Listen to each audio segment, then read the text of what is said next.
ओम नमः शिवाय। श्री शिव महापुराण रुद्र संहिता द्वितीय सती खंड पहला अध्याय।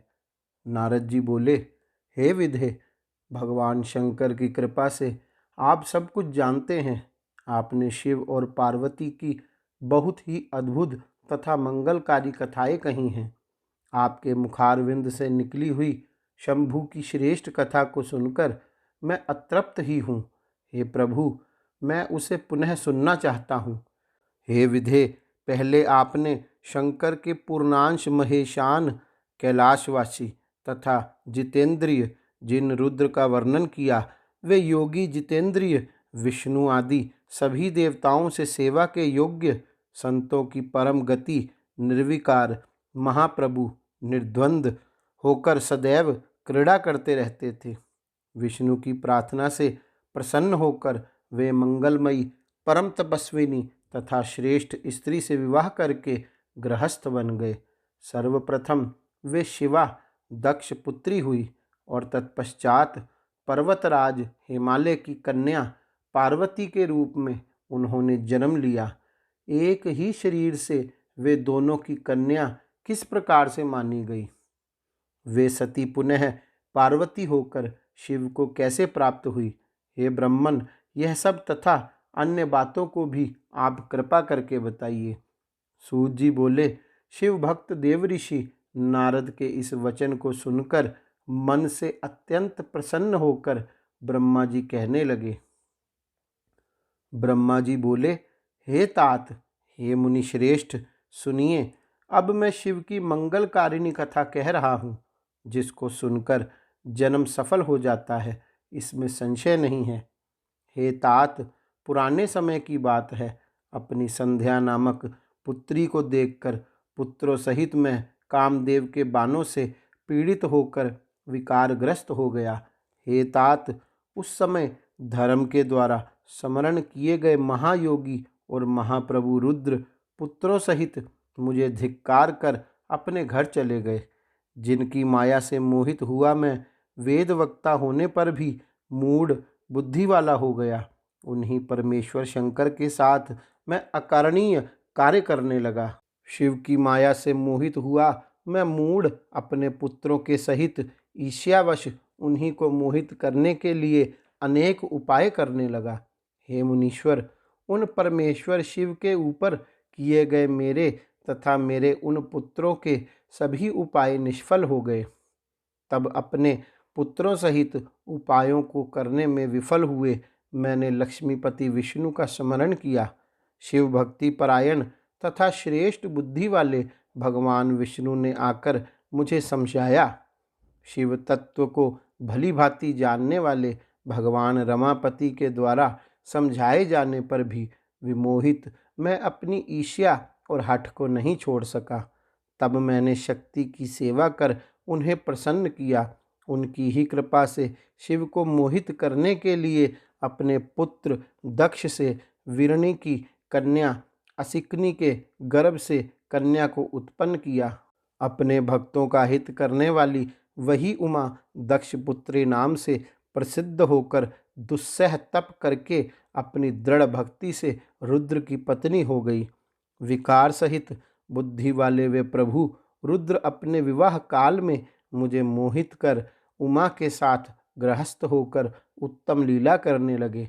उमा के साथ विवाह कर संतान उत्पन्न करने की इच्छा से अपने कैलाश पर्वत पर आकर स्वेच्छा से शरीर धारण करने वाले तथा सदा स्वतंत्र रहने वाले सदाशिव अत्यंत विमोहित होकर उनके साथ रमन करने लगे।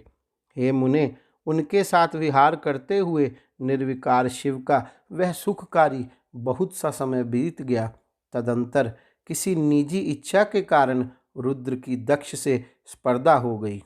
उस समय शिव की माया से दक्ष मोह से ग्रस्त महामूढ़ और अहंकार से युक्त हो गया। उनके ही प्रभाव से महान अहंकारी मूढ़ बुद्धि और अत्यंत विमोहित हुआ वह दक्ष उन्हीं महाशांत तथा निर्विकार भगवान हर की निंदा करने लगा। तदंतर गर्व में भरे हुए सर्वाधीप दक्ष ने मुझे विष्णु को तथा सभी देवताओं को बुलाकर, किंतु शिवजी को बिना बुलाए ही स्वयं यज्ञ कर डाला। किसी कारणवश रुद्र पर असंतुष्ट, क्रोध से भरे हुए उस दक्ष प्रजापति ने उन्हें उस यज्ञ में नहीं बुलाया और दुर्भाग्यवश ना तो उसने अपनी पुत्री को ही उस यज्ञ में सम्मिलित होने के लिए आहूत किया। जब माया से मोहित चित्त वाले दक्ष प्रजापति ने शिवा को यज्ञ में आमंत्रित नहीं किया, तो ज्ञान स्वरूपा उन महासाध्वी ने अपनी लीला प्रारंभ की। वे शिवजी की आज्ञा प्राप्त कर गर्वयुक्त दक्ष के द्वारा आमंत्रित ना होने पर भी अपने पिता दक्ष के घर पहुंच गई।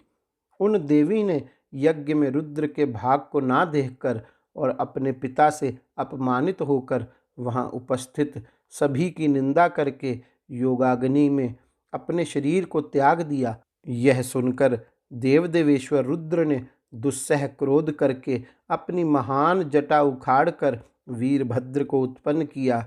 गणों सहित उसे उत्पन्न करके मैं क्या करूं, ऐसा कहते हुए उस वीरभद्र को शिवजी ने आज्ञा दी कि हे वीरभद्र, दक्ष के यज्ञ में आए हुए सभी का अपमान करते हुए तुम यज्ञ का विध्वंस करो। शिवजी की इस आज्ञा को पाकर महाबलवान तथा पराक्रमी वह गणेश्वर वीरभद्र अपनी बहुत सी सेना लेकर यज्ञ विध्वंस के लिए वहां शीघ्र ही पहुंचा। उसकी आज्ञा से उन गणों ने वहां महान उपद्रव प्रारंभ किया। उस वीरभद्र ने सबको दंडित किया। दंड पाने से कोई बचा नहीं। वीरभद्र ने देवताओं के साथ विष्णु को भी जीतकर दक्ष का सिर काट लिया और उस सिर को अग्नि में हवन कर दिया। इस प्रकार महान उपद्रव करते हुए उसने यज्ञ को विनष्ट कर दिया। तत्पश्चात वह कैलाश पर गया और उसने शिव को प्रणाम किया। इस प्रकार यज्ञ का विध्वंस हो गया। देवताओं के देखते देखते रुद्र के अनुचर वीरभद्र आदि ने यज्ञ को विनष्ट कर दिया। हे मुने, श्रुतियों तथा स्मृतियों से प्रतिपादित यह नीति जान लेनी चाहिए कि श्रेष्ठ प्रभु रुद्र के रुष्ट हो जाने पर लोक में सुख कैसे हो सकता है। उसके बाद सभी देवताओं ने यज्ञ की पूर्णता के लिए भगवान रुद्र की स्तुति की। उस उत्तम स्तुति को सुनकर रुद्र प्रसन्न हो गए। उन दीन वत्सल भगवान रुद्र ने सबकी प्रार्थना को सफल बना दिया। अनेक प्रकार की लीला करने वाले महात्मा शंकर महेश ने पूर्ववत कृपालुता की। उन्होंने दक्ष प्रजापति को जीवित कर दिया और सभी लोगों का सत्कार किया। तदुपरांत कृपालु शंकर ने दक्ष से पुनः यज्ञ करवाया। हे मुने, उस यज्ञ में विष्णु आदि सभी देवताओं ने बड़े प्रसन्न मन से भक्ति के साथ रुद्र का विशेष रूप से पूजन किया। सती के शरीर से उत्पन्न तथा सभी लोगों को सुख देने वाली वह ज्वाला पर्वत पर गिरी। वह लोगों के द्वारा पूजित होने पर सुख प्रदान करती है। ज्वालामुखी के नाम से प्रसिद्ध वे परमा देवी कामनाओं को पूर्ण करने वाली तथा दर्शन से समस्त पापों को विनष्ट करने वाली है। संपूर्ण कामनाओं के फल की प्राप्ति हेतु लोग इस समय अनेकों विधि विधानों से महोत्सव पूर्वक उनकी पूजा करते हैं। तदंतर वे सती देवी हिमालय की पुत्री के रूप में उत्पन्न हुई। तब उनका पार्वती यह नाम विख्यात हुआ। उन देवी ने पुनः कठिन तपस्या के द्वारा उन्हीं परमेश्वर शिव की आराधना करके उन्हें पति रूप में प्राप्त किया। हे मुनीश्वर, जो आपने मुझसे पूछा था वह सब मैंने कह दिया, जिसे सुनकर मनुष्य सभी पापों से छुटकारा प्राप्त कर लेता है। इस प्रकार श्री शिव महापुराण के अंतर्गत द्वितीय रुद्र संहिता के द्वितीय सती खंड में सती चरित्र वर्णन नामक पहला अध्याय पूर्ण हुआ। गौरी शंकर भगवान की जय। ओम नमः शिवाय।